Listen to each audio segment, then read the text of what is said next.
Assalamualaikum warahmatullahi wabarakatuh. Salam Om Swastiastu, Namo Buddhaya, salam kebajikan dan salam sejahtera untuk kita semua.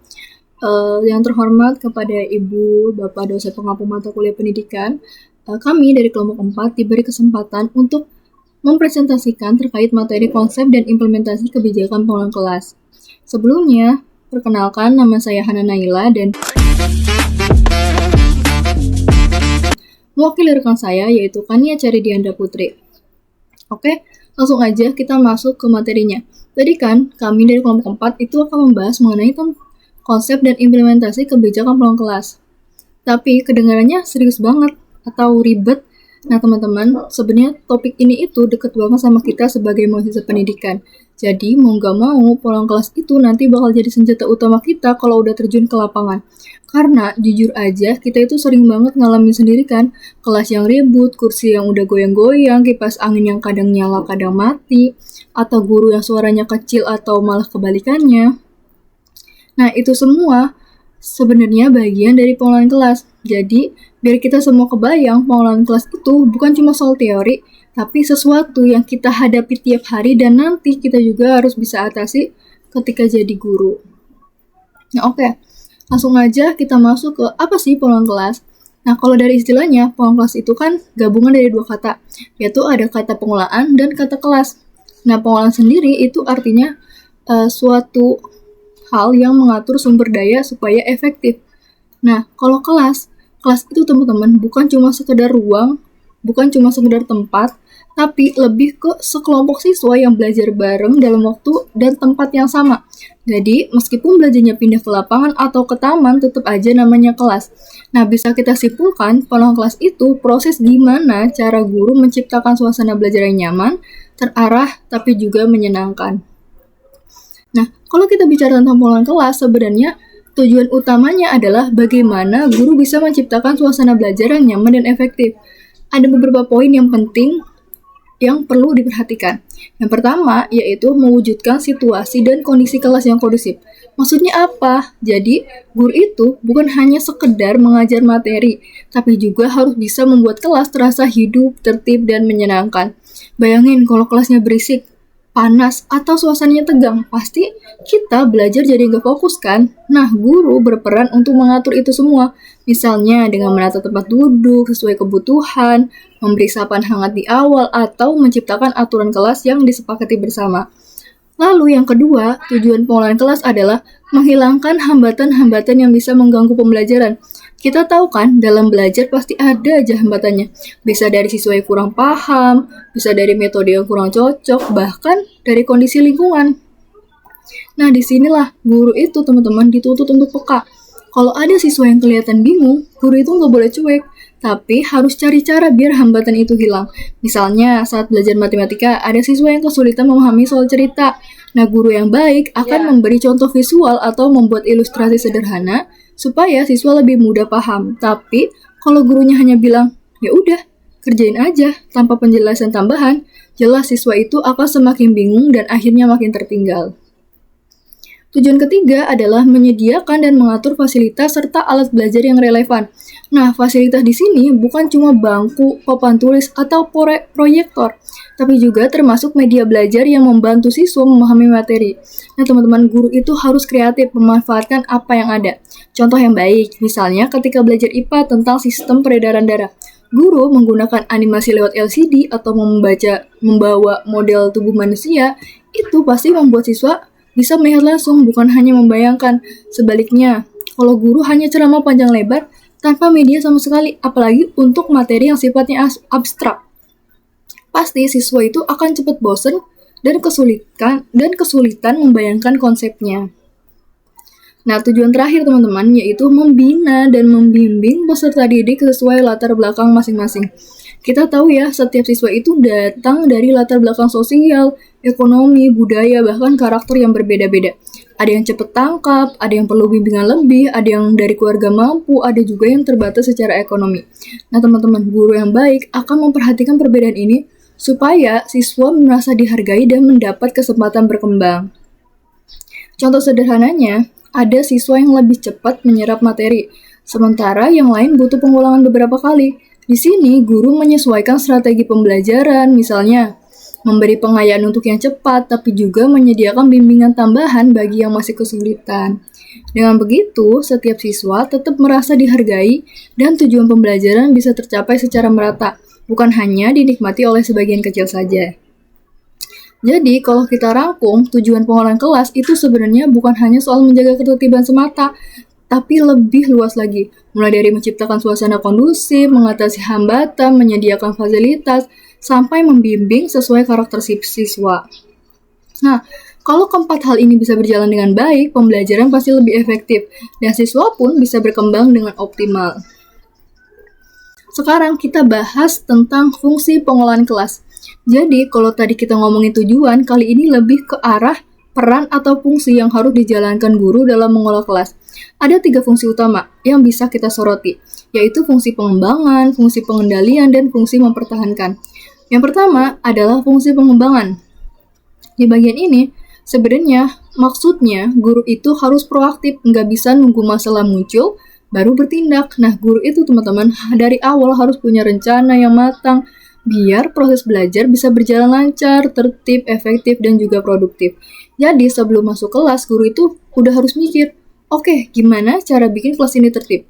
Gimana caranya supaya suasana kelas enak, anak-anak yang nyaman, entah itu secara sosial, mereka saling menghargai, dan secara emosional, mereka nggak tegang. Itu semua bagian dari perencanaan, termasuk juga hal-hal teknik seperti menata lingkungan fisik kelas, misalnya posisi tempat duduk, cahaya, sirkulasi udara, sampai aturan kelas yang disepakati. Nah, setelah rencana itu ada, barulah guru mengimplementasikan saat pembelajaran berlangsung. Jadi, fungsi pengembangan ini intinya lebih ke persiapan dan eksekusi yang baik supaya suasana belajar bisa terbangun dengan positif. Yang kedua adalah fungsi pengendalian. Kalau pengembangan tadi fokus ke merencanakan dan membangun, pengendalian ini lebih ke menjaga kondisi kelas supaya tetap stabil. Kan kita tahu ya, kalau kelas itu dinamis banget. Kadang suasananya rame, kadang hening, kadang ada anak yang semangat, kadang ada juga yang mulai nggak fokus. Nah, disinilah fungsi guru untuk mengontrol jalannya kelas. Tujuannya biar suasana yang sudah terbentuk tadi itu nggak hilang. Nah, guru itu teman-teman perlu mengawasi, menegur kalau ada yang melenceng, menjaga interaksi sosial supaya tetap sehat, dan memastikan suasana emosional di kelas itu nggak rusak.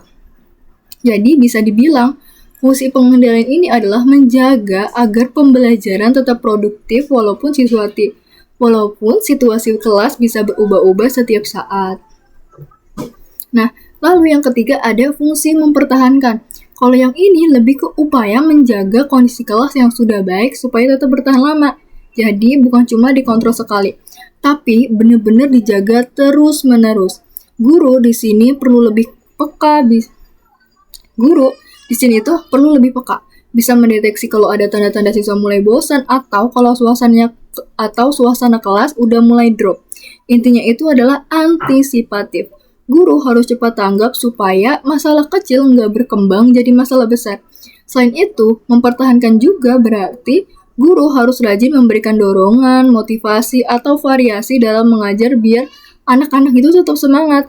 Nah, jadi suasana kondusif yang udah dibangun itu nggak cepat hilang. Nah, kalau kita gabungin teman-teman, ketiga fungsi ini saling nyambung satu sama lain. Guru mulai dengan mengembangkan atau merencanakan suasana kelas, lalu mengendalikan ketika proses belajar berlangsung, dan akhirnya berusaha mempertahankan supaya kondisi baik itu terus ada. Kalau 3 fungsi ini jalan bareng, maka suasana kelas bisa tetap nyaman, teratur, dan pembelajaran pun bisa lebih efektif. Oke, kalau tadi kita udah bahas tentang tujuan pengolahan kelas dan juga fungsinya, sekarang kita lanjut ke bagian yang gak kalah penting, yaitu faktor-faktor yang mempengaruhi pengolahan kelas. Sebenarnya, pengolahan kelas itu nggak bisa cuma dilihat dari sisi guru atau siswanya aja. Ada banyak hal yang ikut campur tangan, dan ini bisa bikin suasana kelas jadi kondusif atau malah sebaliknya. Secara garis besar, faktor yang mempengaruhi pengolahan kelas bisa kita bagi jadi 3 kelompok besar, yaitu kondisi fisik, kondisi sosio-emosional, dan kondisi organisasional. Oke, kita bahas satu persatu. Yang pertama itu kondisi fisik. Nah, ini faktor yang gampang banget kita lihat sehari-hari karena berhubungan langsung dengan ruangan kelas itu sendiri. Misalnya, ruangan sempit banget, dan siswanya banyak. Otomatis, siswa itu jadi nggak leluasa bergerak. Akhirnya, kalau ada aktivitas kelompok, malah jadi saling ganggu. Lain cerita, kalau kelasnya cukup luas dan tata letaknya rapi, pasti lebih enak dipakai belajar. Di kondisi fisik ini termasuk juga pengaturan tempat duduk. Mungkin sering kita lihat ya, ada kelas yang kursinya ditata berderet lurus kayak di bioskop, ada juga yang dibikin berkelompok, kelas yang bahkan ada yang pakai formasi tapal kuda atau lingkaran. Nah, setiap pengaturan ini sebenarnya punya pengaruh. Kalau berderet cocok buat pembelajaran formal, jadi fokusnya ke guru. Kalau berkelompok, kan enak ya buat diskusi antar siswa. Nah, kalau tapal kuda siswa itu bisa lebih gampang komunikasi sama guru. Jadi, pengaturan kursi aja udah bisa nentuin suasana kelas atau nuansa kelas itu seperti apa. Selain itu, ada juga faktor ventilasi dan pencahayaan. Kelas yang panas, sumpek, kurang cahaya, itu bikin siswa gampang ngantuk dan susah fokus. Sedangkan kalau ventilasi bagus, cahaya cukup, otomatis suasana kelas itu jadi lebih segar. Nah, lalu jangan lupa menyimpan barang-barang juga harus tertata supaya kalau perlu alat peraga atau bahan belajar gampang dicari. Jadi singkatnya, kondisi fisik ini berperan banget dalam menciptakan kenyamanan belajar. Sekarang kita geser yang kedua, yaitu kondisi sosio-emosional. Nah, ini lebih ke arah hubungan antar manusia di kelas. Kalau tadi fisik itu wadahnya, nah sosio-emosional ini isinya. Yang paling utama di sini tentu aja tipe kepemimpinan guru. Ada guru yang gaya kepemimpinannya demokratis, ada yang otoriter, ada juga yang terlalu bebas. Gaya ini secara nggak langsung mempengaruhi perasaan siswa di kelas. Kalau terlalu kaku, biasanya siswa jadi takut. Kalau terlalu bebas, kelas jadi nggak terkendali.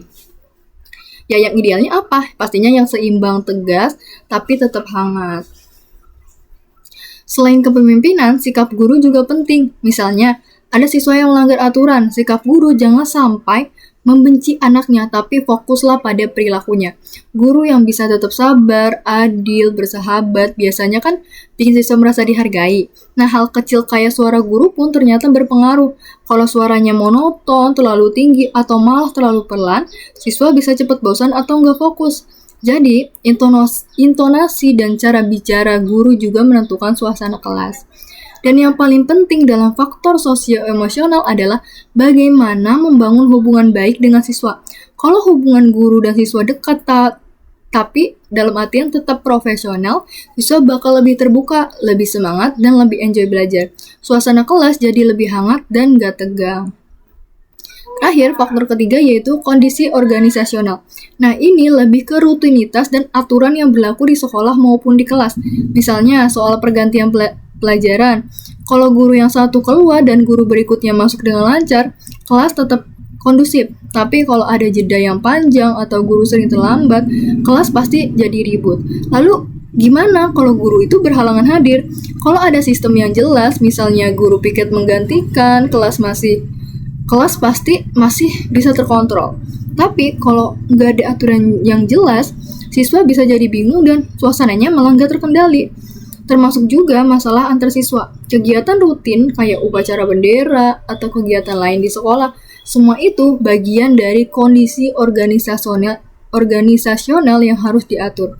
Kalau semua kegiatan udah punya pola yang jelas, siswa terbiasa disiplin dan pembelajaran bisa jalan lebih mulus. Jadi, kalau kita rangkum, ada 3 faktor utama yang mempengaruhi pengelolaan kelas, yaitu faktor fisik, sosio-emosional, dan juga organisasional.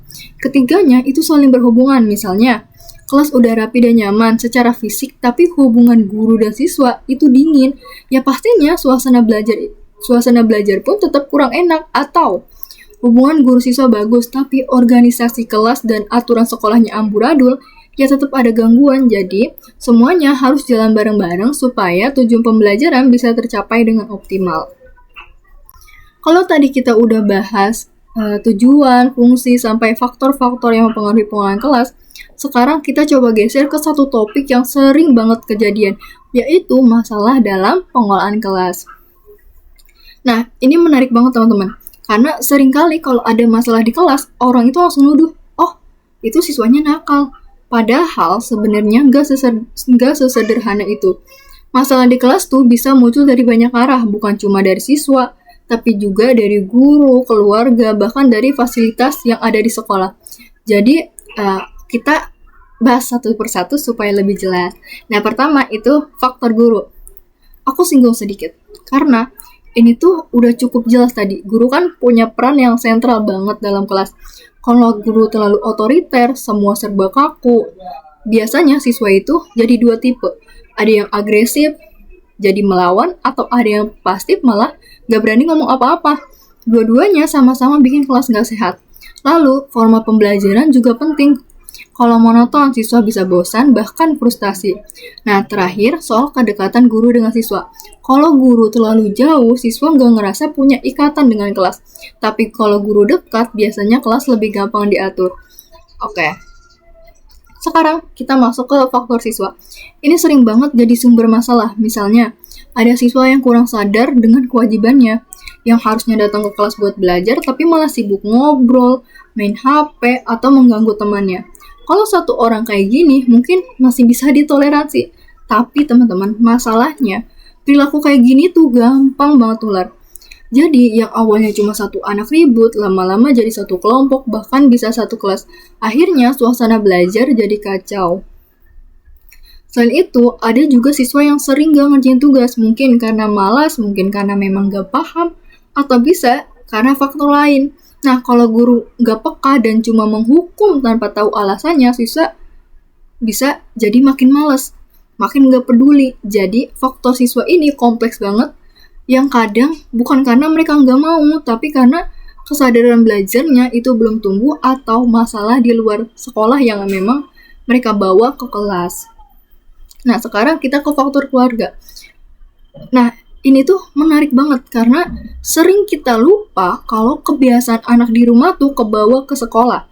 Misalnya ada anak yang di rumahnya bebas banget, orang tuanya nggak peduli, apa-apa boleh, nggak ada aturan. Biasanya di sekolah anak ini juga jadi sulit diatur. Mereka ngerasa nggak ada yang bisa ngontrol mereka. Tapi sebaliknya, ada juga anak yang di rumah terlalu dikekang, semua serba dilarang. Harus patuh sama aturan orang tua yang ketat. Nah, anak tipe ini justru di sekolah itu bisa jadi pemberontak karena merasa sekolah itu satu-satunya tempat mereka bisa napas. Jadi, mereka cenderung melanggar aturan, cari perhatian, atau bikin ulah. Nah, jadi kalau kita lihat ada anak yang sering bikin masalah di kelas, bisa jadi bukan semata-mata karena nakal, tapi karena situasi keluarga yang memang kayak gitu. Selain itu, dukungan keluarga juga berpengaruh. Kalau keluarga perhatian, mendukung, anak biasanya lebih termotivasi. Tapi kalau di rumah, suasananya kurang harmonis, anak pasti kebawa stres atau emosi ke sekolah. Jadi teman-teman, keluarga ini faktor besar yang kadang gak kelihatan langsung, tapi dampaknya itu nyata banget. Yang terakhir yaitu faktor fasilitas. Ini sering banget disepelekan, padahal fasilitas juga bisa jadi pemicu masalah. Bayangin aja, ruang kelas kecil banget tapi siswanya 40 orang. Udah pasti sumpek, panas, gampang ribut. Apalagi kalau kursi atau meja udah tua, goyang-goyang, gak nyaman dipakai. Anak-anak jadi susah fokus, yang ada malah sibuk sendiri. Belum lagi kalau fasilitas belajar kurang. Misalnya pas pelajaran IPA harus ada praktik, tapi alatnya nggak lengkap. Akhirnya anak-anak bingung mau ngapain. Ujung-ujungnya ngobrol sendiri atau bahkan bikin keributan. Atau nih saat pelajaran olahraga, lapangannya sempit. Pasti siswa kan jadi rebutan. Malah yang tadinya biasa tidak ada masalah, jadi ribut beneran. Nah, jadi teman-teman, fasilitas juga berperan penting dalam kelancaran pengelolaan kelas. Jadi dari 4 faktor ini, dari mulai guru, siswa, keluarga, dan juga fasilitas, kita bisa lihat kalau masalah di kelas tuh nggak bisa disalahin ke satu pihak aja.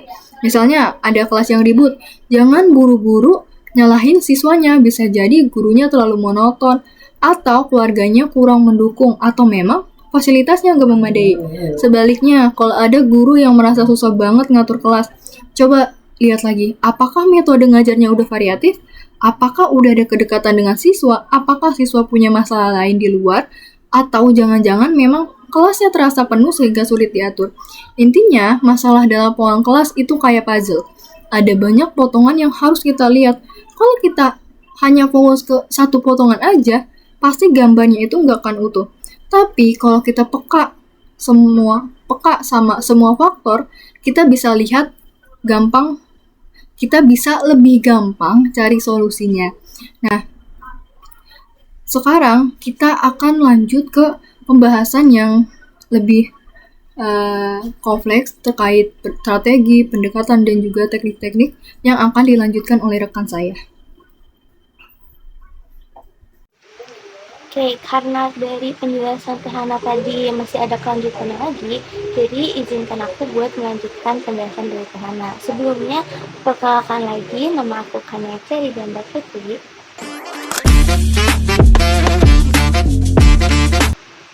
Oke, kita langsung lanjut aja nih. Tadi kan Tehana itu udah ngejelasin bagaimana pengelolaan kelas kan. Nah, sekarang pengelolaan kelas itu pasti nggak luput dari peran seorang guru. Makanya di sini aku mau lanjutin lagi tentang pendekatan guru dalam pengelolaan kelas.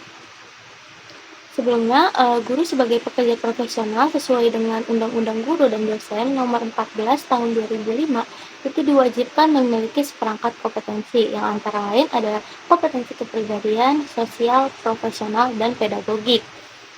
Yang dimana kemampuan guru itu dalam mengelola kelas itu termasuk salah satu dari perwujudan kompetensi pedagogik. Kenapa? Karena keterampilan pertama yang harus dikuasai oleh guru itu untuk mengelola kelas, yang dimana itu keterampilan dalam memahami, memilih, dan menggunakan berbagai pendekatan dalam pengelolaan kelas. Nah, dari definisi tadi, pendekatan guru dalam pengelolaan kelas itu dibagi menjadi 8, teman-teman. Menjadi 8. Yang pertama itu ada pendekatan kekuasaan. Yang dimana pendekatan kekuasaan ini itu artinya adalah guru sebagai manajer kelas yang memiliki dua peran. Yang pertama itu ada berperan sebagai pengontrol.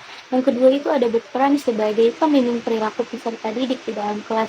Jadi sebagai pengontrol itu, guru memiliki kekuasaan untuk melakukan pengawasan terhadap perilaku peserta didiknya di dalam kelas. Lalu lanjut, ada yang kedua yaitu pendekatan ancaman. Nah, pendekatan ancaman ini pasti teman-teman ngiranya tuh gurunya akan memberikan ancaman. Tentu enggak ya teman-teman. Jadi pendekatan ancaman ini itu adalah peranan guru dalam memberikan kesadaran dan efek jerah kepada peserta didik agar ia mampu belajar sesuai dengan tujuan pembelajaran yang telah diterapkan.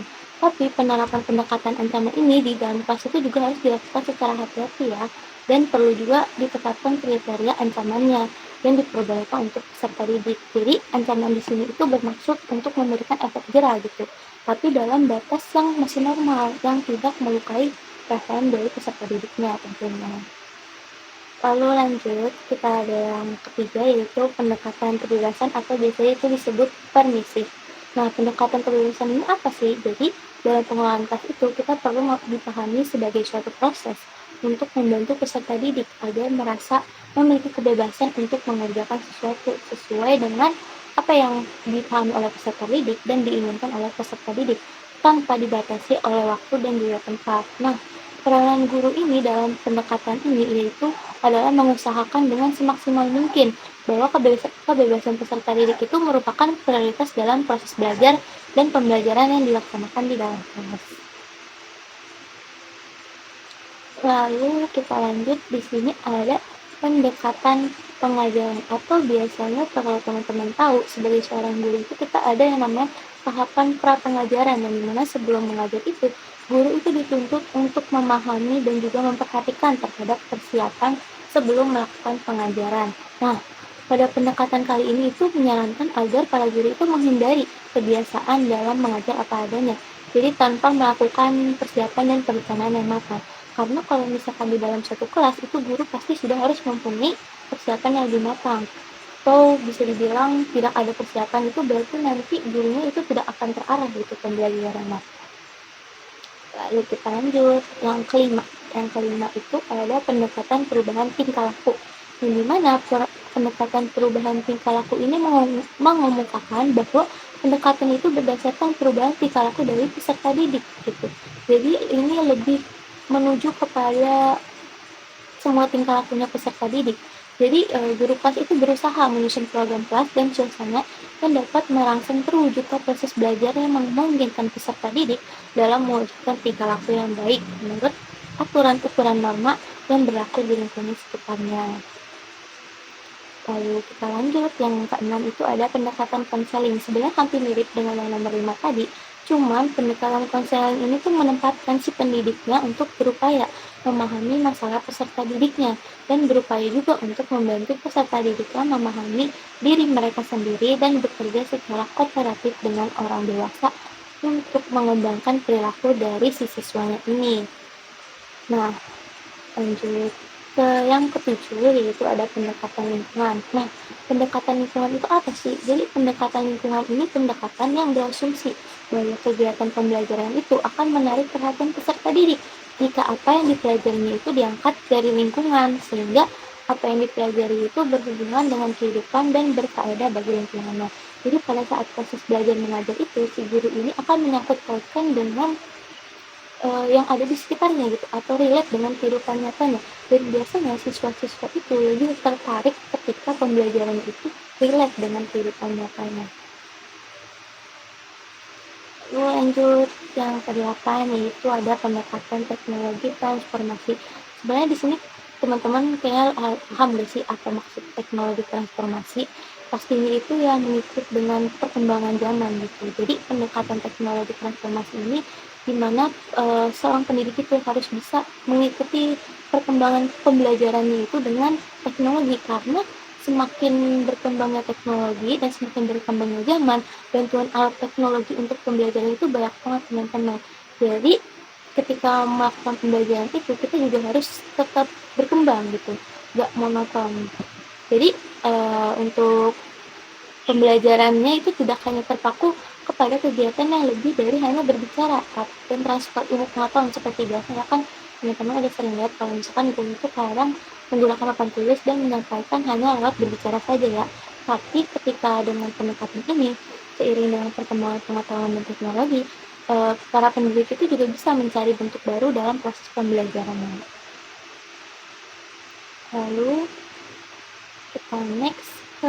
Nah, kita lanjut nih teman-teman untuk ke slide berikutnya, yang dimana yaitu agar pelaksanaan pembelajaran di kelas ini berlangsung dengan lancar dan juga efektif, biasanya pihak sekolah dalam hal ini yaitu ada kepala sekolah, staf, dan juga guru untuk melakukan upaya yang berupa yang pertama itu ada petugas secara tertib selalu mengantisipasi berkeliling di lingkungan sekolah untuk mengontrol tempat-tempat yang rawan. Biasanya di sekolah tuh ada kan yang berusaha untuk razia gitu. Nah, terus yang kedua itu ada waka kesiswaan, mengadakan razia di dalam kelas dengan dibantu petugas tatip atau tata tertib dan juga guru pembimbing. Yang ketiga ada dalam mengajar itu guru berusaha memahami karakter siswanya. Jadi pada saat pembelajaran itu, si guru itu enggak hanya untuk menyampaikan materi, tapi guru itu juga berusaha untuk memahami karakter siswanya ini, supaya pada saat memberikan materi, guru tuh udah paham gitu bagaimana karakter siswanya. Jadi jika ingin menyampaikan materi, guru juga udah bisa gitu mengetahui karakter siswanya itu bagaimana, sehingga materi yang disampaikan itu bisa tersalurkan ke siswanya. Lalu lanjut yang keempat, itu ada guru menciptakan suasana pembelajaran yang demokratis. Nah, guru menciptakan suasana pembelajaran yang demokratis. Jadi pada saat kita di dalam kelas itu dalam kelas itu harus ada yang namanya pembelajaran yang demokratis. Kenapa? Karena pada saat di kelas itu supaya pembelajaran dari materi itu tersampaikan dengan lancar, otomatis kondisi kelas itu harus demokratis. Lalu yang kelima itu ada guru memberi kesempatan kepada siswanya untuk bertanya tentang kesulitan pelajaran atau masalah lainnya. Ini seperti yang biasa mungkin teman-teman udah ngalamin gitu kan di dalam kelas itu ada yang namanya tanya jawab setelah selesai guru memberikan materi. Lalu yang terakhir itu ada guru menciptakan kemudahan siswanya dalam mempelajari pelajaran eksak. Pelajaran eksak itu maksudnya pelajaran yang dipelajari di hari itu juga. Oke, kita lanjut yang ke slide berikutnya. Itu ada strategi pengelolaan kelas. Nah, strategi pengelolaan kelas ini dibagi menjadi 4 macam teman-teman. Yang pertama itu ada menciptakan suasana atau kondisi yang kelas yang optimal. Nah, yang dimana suasana atau kondisi kelas yang optimal itu juga penting teman-teman dalam strategi pengelolaan kelas. Lalu lanjut yang kedua itu ada berusaha menghentikan tingkah laku siswa yang menyimpang. Jadi pada saat pengelolaan kelas itu, guru itu berhak untuk menghentikan tingkah laku siswanya jika si siswanya ini melakukan hal yang menyimpang. Lalu lanjut yang ketiga itu ada menciptakan disiplin kerja untuk siswanya. Jadi biasanya kalau misalkan kita mengerjakan tugas itu kan ada deadline ya teman-teman. Nah, kenapa ada deadline? Nah, deadline ini itu berfungsi sebagai untuk menciptakan disiplin kerjanya siswanya. Lalu lanjut yang terakhir yaitu yang keempat ada menciptakan keharmonisan antara guru dengan siswa. Nah, teman-teman ini penting banget. Kenapa bisa disebut penting banget? Karena dalam interaksi antara guru dengan siswa itu pasti harus terjalin namanya keharmonisan. Nggak mungkin pada saat pembelajaran itu guru dan siswanya itu sama-sama saling bete gitu. Nggak mungkin kan? Makanya menciptakan keharmonisan antara guru dengan siswa ini penting banget teman-teman. Supaya pada saat proses belajar mengajar itu kayak kalian tuh lebih nyaman gitu untuk belajar sama si gurunya ini. Lanjut yang slide berikutnya. Oke, slide berikutnya itu ada teknik mendekati ya. Teknik mendekati dan juga teknik memberikan isyarat, yang ketiga ada teknik mengadakan humor, yang keempat ada teknik tidak mengacukan, yang kelima itu ada teknik menghimbau. Jadi mana semua teknik ini adalah teknik yang dilakukan oleh guru dalam melakukan pengelolaan kelas. Nah, yang pertama itu ada teknik mendekati, yang dimana teknik mendekati ini bila seorang peserta didik itu mulai bertingkah laku yang menyimpang, nah satu teknik yang biasanya efektif itu teknik mendekati, yang dimana guru ini mendekati siswanya untuk bertanya atau mencari tahu kenapa si siswanya ini melakukan penyimpangan. Lalu lanjut yang kedua itu ada teknik memberikan isyarat. Apa sih teknik memberikan isyarat itu? Yaitu apabila peserta didik berbuat kenakalan kecil, itu guru itu dapat memberikan isyarat. Biasanya itu isyaratnya berupa petikan jari atau lambaian tangan. Jadi pada saat di kelas, biasanya kan ada posisi di mana kelas itu bisa nggak kondusif gitu. Biasanya guru itu akan memberikan salah satu isyarat tangan, itu ya sih teman-teman kayak gini gitu atau enggak suruh tenang gitu supaya pembelajaran itu bisa lebih lanjut. Lalu yang ketiga ada teknik mengadakan humor yang dimana pada saat di dalam kelas itu guru tuh bukan hanya menyampaikan materi dan full gitu materi terus-terusan. Pasti kalau misalkan guru ini menyampaikan materi dengan full terus-menerus itu akan bosan gak sih teman-teman? Iya kan? Nah jadi kenapa teknik mengadakan humor ini penting supaya pada saat proses pembelajaran mengajaran di kelas guru itu bisa mempertahankan suasana yang baik serta juga bisa membuat siswanya itu menjadi lebih nyaman ketika proses pembelajaran mengajar. Lalu yang keempat itu ada teknik tidak mengacukan, yang dimana untuk menerapkan cara ini itu guru tuh harus lurus dan tidak perlu menghukum siswanya setiap pelanggaran yang diketahui. Biasanya dalam kasus-kasus tertentu itu tidak mengacukan kenakalan itu justru dapat membawa peserta didik untuk diperhatikan teman-teman. Lalu lanjut yang kelima, yang dimana yaitu yang terakhir ada teknik menghimbau. Kadang-kadang guru itu kalau di dalam kelas itu sering mengatakan seperti harap tenang. Nah, biasanya ucapan tersebut itu pada kalanya itu membawa hasil gitu teman-teman. Jadi ketika peserta didiknya itu mulai tidak kondusif, nah kata-kata seperti harap tenang itu membuat peserta didik menjadi lebih memperhatikan. Nah, tetapi ada konsekuensinya juga jadi teman-teman. Apabila himbauan itu sering digunakan, mereka jadi cenderung tidak menggubrisnya. Jadi ada plus dan minusnya. Oke, lanjut. Nah, lalu lanjut, kita sekarang udah masuk ke materi yang penting nih, yang dimana materinya ini adalah prosedur pencegahan dan juga penanggulangan masalah. Yang dimana tindakan prosedur pencegahan itu adalah tindakan yang dilakukan sebelum munculnya tingkah laku yang menyimpang, yang mengganggu kondisi optimal berlangsungnya pembelajaran. Yang dimana keberhasilan dalam tindakan pencegahan ini merupakan salah satu indikator dari keberhasilan pengelolaan kelas itu sendiri. Tapi teman-teman ini tuh ada konsekuensinya gitu. Jadi konsekuensinya itu adalah Ketika guru dalam menentukan langkah-langkahnya itu, dalam langkah pengelolaan kelas juga harus merupakan langkah yang efektif dan efisien untuk jangka panjang maupun jangka pendek. Nah, dari definisi ini itu terdapat dua tindakan guru, yaitu sebagai upaya menciptakan kondisi yang optimal agar proses belajar mengajar itu berlangsung efektif dan sebagai usaha mengatasi masalah pengelolaan kelas, baik masalah individu maupun kelompok. Nah, dua tindakan gurunya itu yaitu tindakan pencegahan dan juga tindakan korektif. Yang dimana tindakan pencegahan itu merupakan tindakan guru dalam mengatur lingkungan belajar siswa, mengatur peralatan, dan juga lingkungan emosional siswa. Sedangkan tindakan korektif sendiri itu masih dikategorikan menjadi dua tindakan lagi nih teman-teman. Jadi yang korektif itu ada dua kategori lagi, yaitu tindakan yang seharusnya segera diambil guru pada saat terjadi gangguan, dan juga yang kedua itu tindakan penyembuhan terhadap tingkah laku yang menyimpang agar penyimpangan dari si siswa ini itu tidak terlalu larut atau tidak terjadi lagi. Lalu kita next ke slide berikutnya. Slide berikutnya itu ada kebijakan sekolah dalam pengelolaan kelas. Nah, dari pengelolaan kelas ini pasti nggak luput dari yang namanya kebijakan sekolah dan teman-teman. Karena kebijakan sekolah itu juga berefek penting gitu dalam pengelolaan kelas. Jadi ketika sekolah mendukung si guru dalam pengelolaan kelas itu juga berefeknya sangat besar untuk pengelolaan kelas. Yang pertama itu ada kegiatan rutin sekolah. Apa sih kegiatan rutin sekolah itu?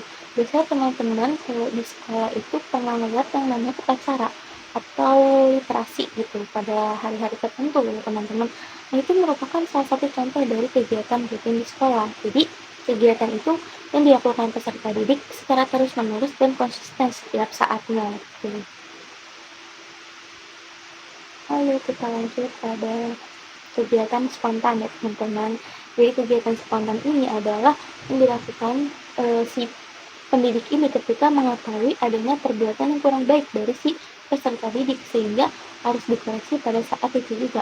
Misalnya nih teman-teman, kalau teman-teman lihat ada salah satu siswa yang membuang sampahnya sembarangan tidak pada tempatnya. Biasanya itu guru kalau ketika melihat itu akan menegur dan memberikan penjelasan gitu supaya tingkah laku si siswanya ini ketika membuang sampah itu tidak akan terulang lagi gitu. Nah, selanjutnya ada tindakan keteladanan. Nah, untuk tindakan keteladanan ini sendiri itu ada tindakan yang dilakukan oleh si guru dan juga staf kepala sekolah dan lain-lainnya. Bagaimana itu staf dan tenaga pendidik itu harus memberikan contoh terhadap tindakan-tindakan yang baik. Karena apa sih teman-teman? Jadi seorang guru itu merupakan contoh gitu, sosok model yang dicerminkan oleh peserta didiknya gitu. Jadi pada saat ketika guru itu berpakaian rapi atau datang tepat waktu dan pulang sekolah tepat waktu, bekerja keras, itu siswa akan melihat gitu, akan mencontoh tindakan dari sang gurunya ini. Gitu. Jadi mungkin ada sedikit kata-kata ya, aku sering lihat gitu, kayak guru itu teladan dari siswanya. Itu benar teman-teman, jadi teladan itu ya guru itu menjadi sosok model gitu bagi peserta didiknya. Lalu yang terakhir itu ada pengkondisian, yang dimana untuk mendukung terlaksananya pendidikan budaya dan karakter bangsa melalui tata tertib sekolah, maka diperlukan juga suatu sarana dan prasarana yang memadai agar kegiatan tersebut itu dapat terlaksana secara efektif. Nah, sekolah ini selain menyediakan kelas tentunya harus juga menyediakan sarana prasarana lainnya agar juga bisa memadai kegiatan yang lain yang mendukung proses dalam pengelolaan kelas. Oke, dari situ kita udah bahas bagaimana pengelolaan kelas itu terjadi gitu di dalam lingkungan sekolah. Dari penjelasan Tehana dan juga penjelasan aku barusan tadi, itu bisa dapat kita simpulkan ya teman-teman. Jadi kesimpulannya di sini adalah pengelolaan kelas itu merupakan upaya sistematis yang dilakukan oleh guru untuk menciptakan suasana pelajaran kondusif, efektif, dan juga menyenangkan sehingga tujuan pembelajaran yang dapat tercapai dengan optimal. Nah, kemudian ada faktor-faktor nih yang mempengaruhi keberhasilan pengelolaan kelas, yaitu meliputi aspek fisik, aspek sosio-emosional, serta aspek organisasional. yang dimana permasalahan dalam pengelolaan kelas itu juga dapat muncul dari faktor guru, siswa, keluarga, maupun fasilitas sekolah yang terbatas. Nah, implementasi kebijakan dalam pengelolaan kelas itu meliputi berbagai pendekatan seperti yang udah aku jelaskan tadi, strategi, dan juga teknik yang digunakan guru seperti pendekatan kekuasaan dan banyak lainnya lagi ya teman-teman yang tadi. Lalu lanjut ada upaya pencegahan dan penanggulangan masalahnya. Dalam kelas itu juga menekankan pentingnya langkah preventif serta langkah kuratif. Dengan ini, kebijakan sekolah pastinya berperan penting dalam langkah tersebut. Oke, sekian penjelasan dari kelompok 4, yaitu dari Tehana dan juga aku. Semoga apa yang udah dijelasin oleh Tehana dan juga aku itu dapat bisa dipahami dengan baik ya teman-teman. Terutama untuk teman-teman yang memang lagi pengen menjadi seorang guru gitu. Oke, sekian dan terima kasih.